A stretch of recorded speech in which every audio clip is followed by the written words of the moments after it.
Hello guys, today we're going to write a simple Bitcoin monitor program using Haskell. Okay, I need some modules, I import them here, and they need this URL from which we're going to extract the Bitcoin price.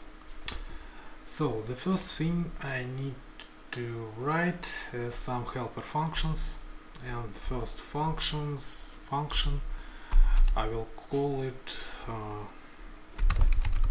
print or not. It will take two arguments, previous price and the current price, which extracted at the current moment.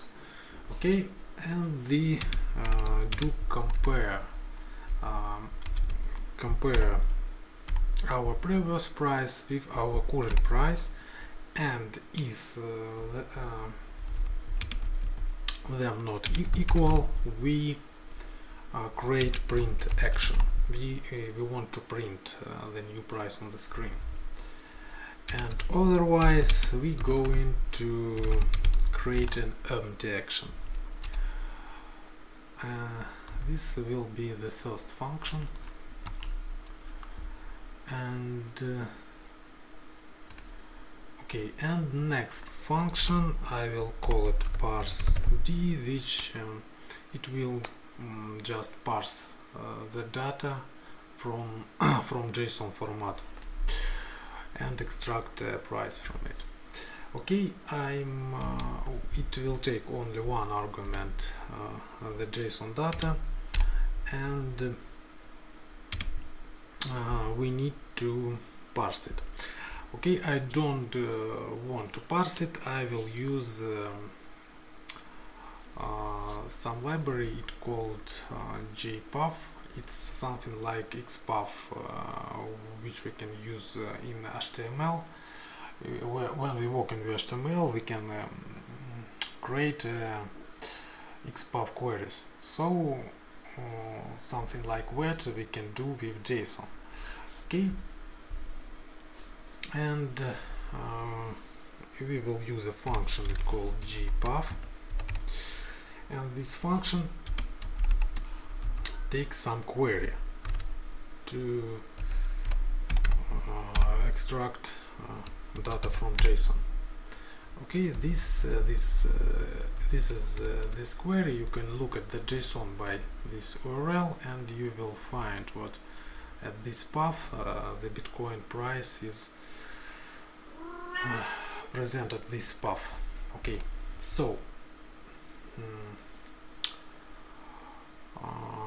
we will perform this query to our data, and next thing we need to do,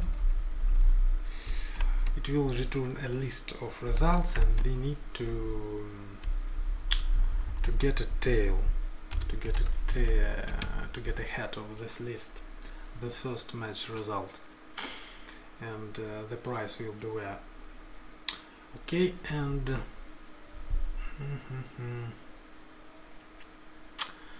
but of course there can be a parse problem, because the server can return some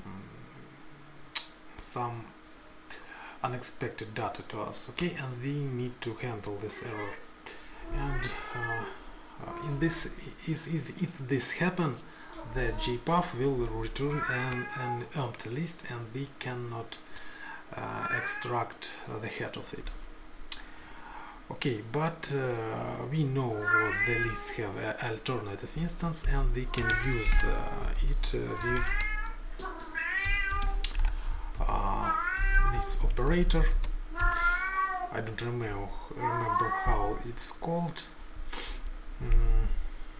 but this is something like choice between two. Okay, and this if this is empty, it will return this alternative. And I just will put to the list one value which represent the error. Parse, I will call it parse price error. Okay. Okay. And of course I need to put $sign here, and I think this parser should work. Okay, and we can try it. Okay, let's try it. I will load my file bmhs, and we have some error. bmhs, sorry, I need to move file here.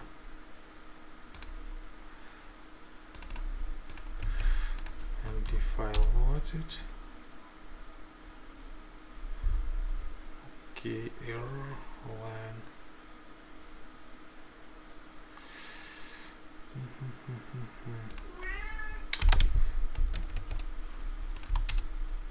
Okay, and it loads, it compiles, and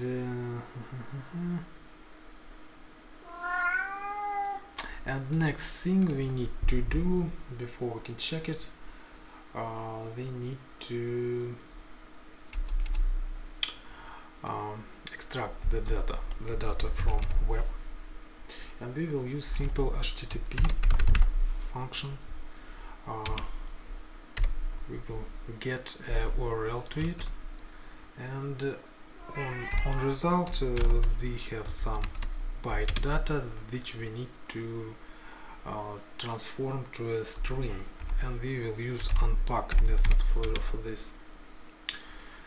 And now we have some IO type with a string inside.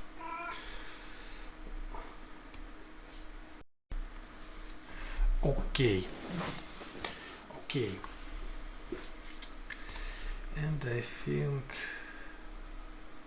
I will call this function action, the action which extract the data.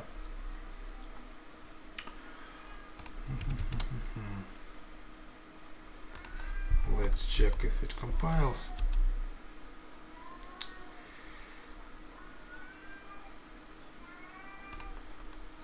Some problems.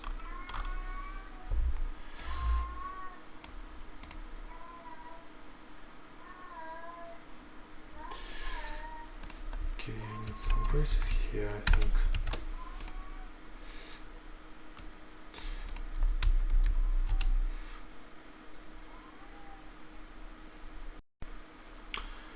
Okay, I think I need some type annotation here, and we can load it. Okay, let's check how this works. Okay, we can see that I performed this action, and I've got JSON string. Okay, and now I can parse it. And to parse it, I need to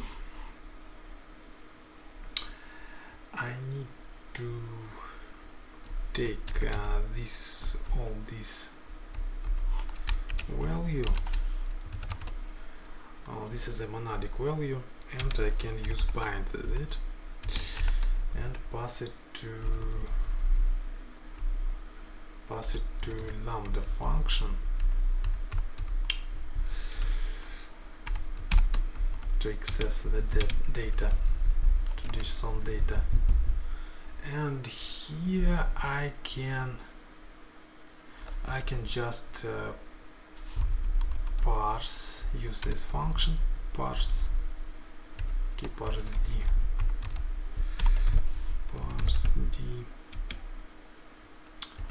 and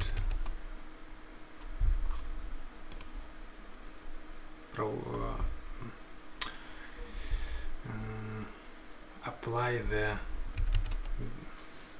use data as first argument to it. Okay.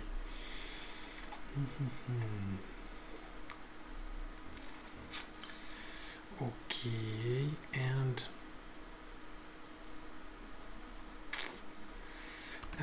let's just return. Okay, let's just return this value. Try to reload. Okay, we need to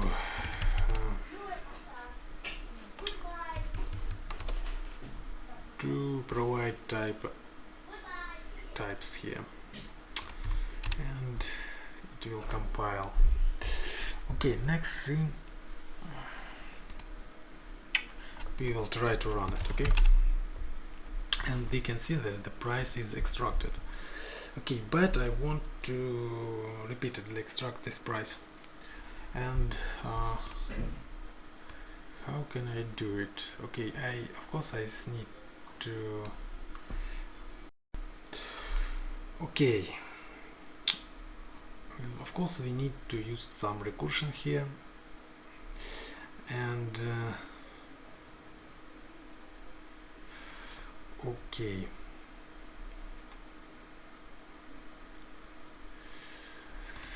we can use this helper here, print or not. So we parse our price, and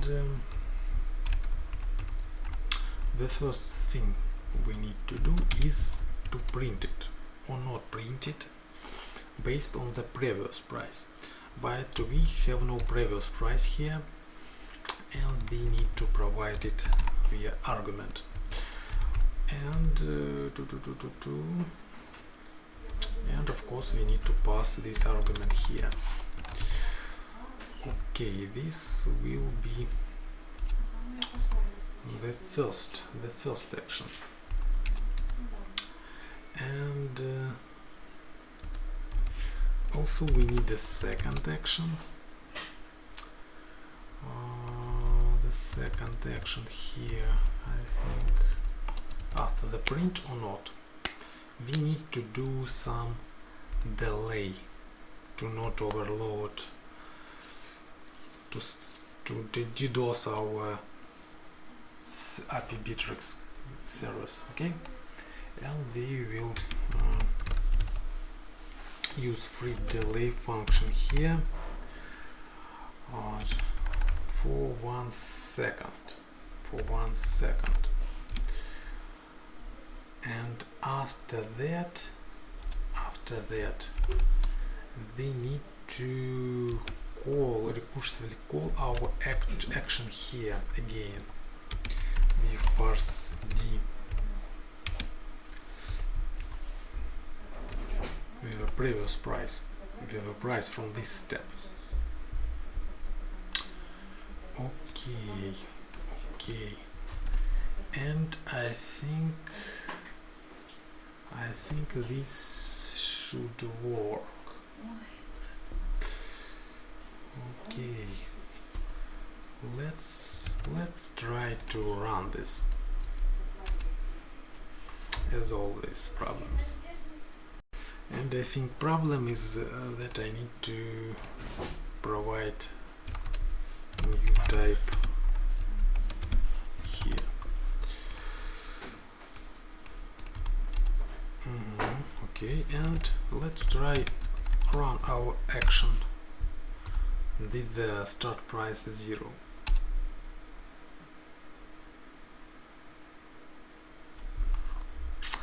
Okay, and we can see that it extracts the price over time. Okay, but where is the problem here? What happened if the internet connection will be broken? Okay, in this case the program will fail. Okay, let's demonstrate this. Now I will turn off my internet and we can see that exception. Okay, exception, HTTP exception request. And I want to manage this. How can I manage this?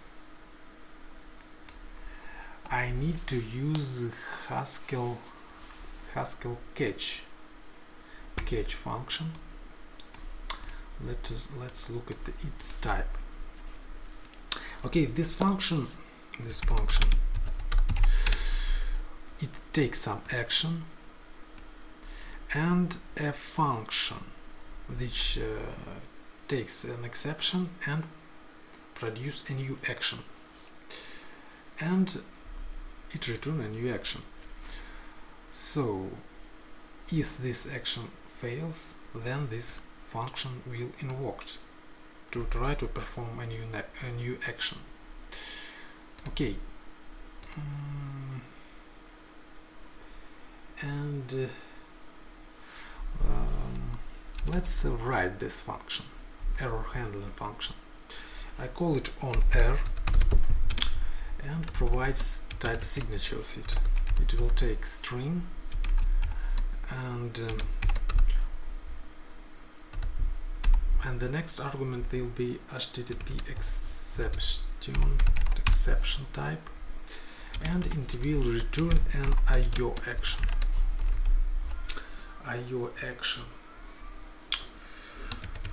Okay, and let's implement it on error.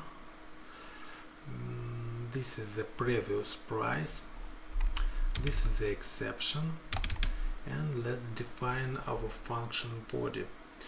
Okay, all we want to take the representation of our exception, string representation, and print it on the screen. This will be the first part of our action. I think something like this. We will mark this, that this is an error, and okay, this will print it. But also we need to do some after we report the error, we want to do some delay for, I think, 1 second. We take it from here, and after that we need to retry. We need to retry our action. And how we try to retry it?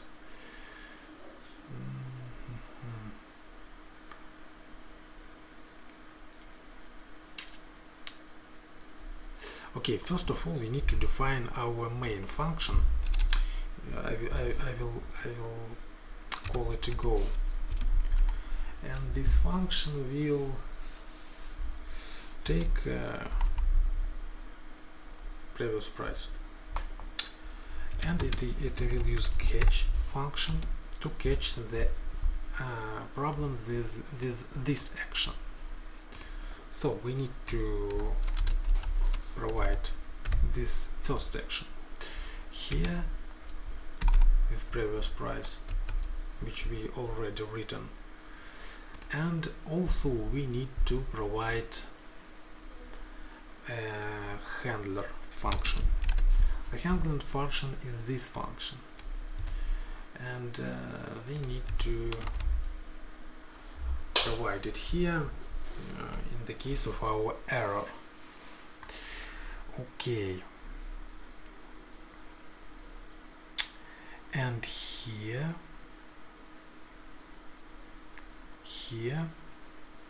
after the delay, do the delay after the error when we print error to user, we do a delay, and after that we need to retry our go function. Okay, and we just call it here with previous price, of course. And I think this should work. Okay. Oh, I think we can try to load it.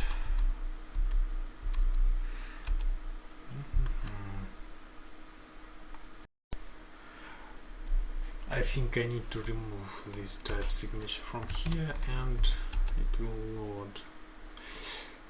Okay, and let's try to run this function.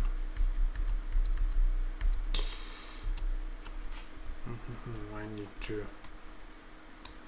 need to turn on my internet, and now I will run it with go function, and you can see that I am getting the price of Bitcoin. Okay, and if I turn off internet now, what happened? We can see here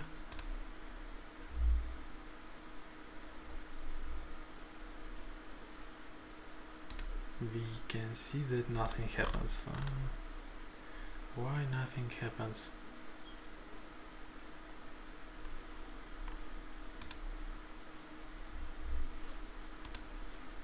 Okay, and if I up my internet,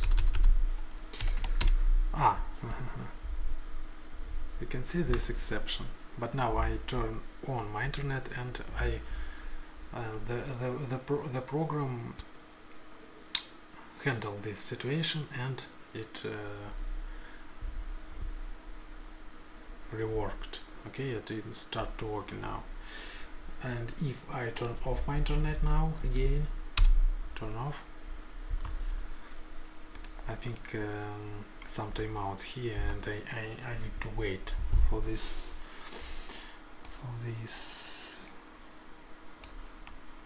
but I think now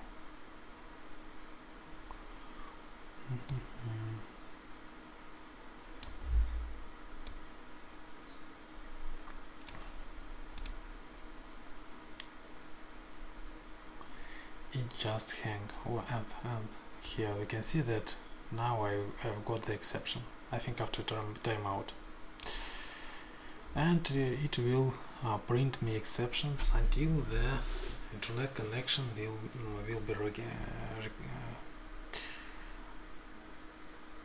be started again. Sorry for my English. Okay, and now I will start it, and we can see that we've got a price of Bitcoin again. Okay, Bitcoin is near its highs. I think it will break the upper bound soon. So guys, this was a Bitcoin monitor program in Haskell. Thanks for watching. Push subscribe button, push like button, write comments, and sorry for my English. Bye.